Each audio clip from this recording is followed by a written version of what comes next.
Գորաշկն ամեն օր ուղերձների շարք։ Ճիշտ որոշումներ կայացնելու իմաստությունը։ Մենք շարունակում ենք ուղերձների շարքը, որը կրում է «Աստվածաշնչի օրհնությունները քո կյանքում» անվանումը։ Այն նվիրված է YouVersion աստվածաշնչյան հավելվածի Bible.com 1 միլիարդ բաժանորդի սահմանագծի հատման աննախադեպ իրադարձությանը։ Սիրելի՛ բարեկամ,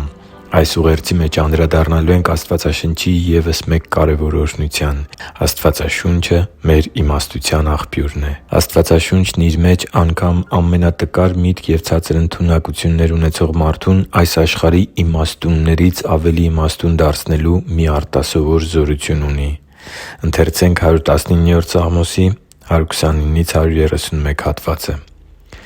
«Քո վկայությունները զարմանալի են, դրա համար էլ իմ անձը պահում է դրանք։ Խոսքերիդ հայտնությունը լույս է տալիս և իմաստուն դարձնում պարզամիտներին։ Իմ բերանը բացում և շունչ եմ առնում, որովհետև ցանկանում եմ քո պատվիրանները» Երբ մենք փափագում ենք Աստծու Խոսքի վկայություններին ու հայտնություններին այնպես, ինչպես փափագում ենք օդ շնչելուն,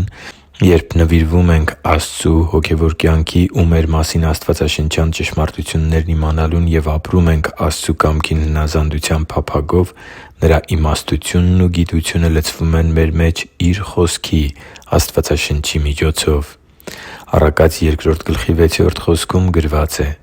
«Որովհետև Տերն է տալիս իմաստությունը, Նրա բերանից են գիտությունն ու խոհեմությունը» Աստծու համար թանկ ու սիրելի՛ զավակ, կյանքի կարևորագույն պահերին մեր ճիշտ որոշումներից է կախված մեր կյանքի ընթացքը։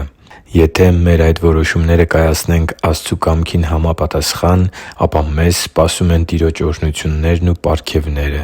Իսկ եթե մեր պատկերացումները վեր դասենք Աստծու կամքից և համառորեն գնանք մեր ցանկությունների հետևից, ապա կկործանվենք։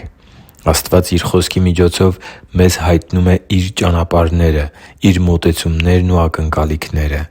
Եթե ընդունենք Աստվածաշնչի օրհնությունները մեր կյանքում, ապա Տերը կուղղի մեր բոլոր ծուռ ու մոլոր ճանապարհները։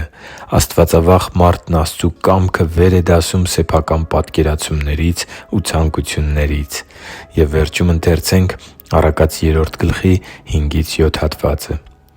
«Քո ամբողջ սրտով ապավինի՛ր Տիրոջը և քո ըմբռնողությանը մի՛ ապավինիր։ Քո բոլոր ճանապարհներին ճանաչի՛ր Նրան, և Նա կուղղի քո ճանապարհները։ Դու քո աչքի առաջ իմաստուն մի՛ եղիր, վախեցի՛ր Տիրոջից և վանի՛ր չարը» (Ա Կորնթացիս 5:7)։ Հիշի՛ր, որ դու Աստծո հրաշքն ես, և Աստված սիրում է քեզ։ Շնորհակալ եմ, որ դու կա՛ս։ Սիրով և աղոթքով, Արման Մանուկյան։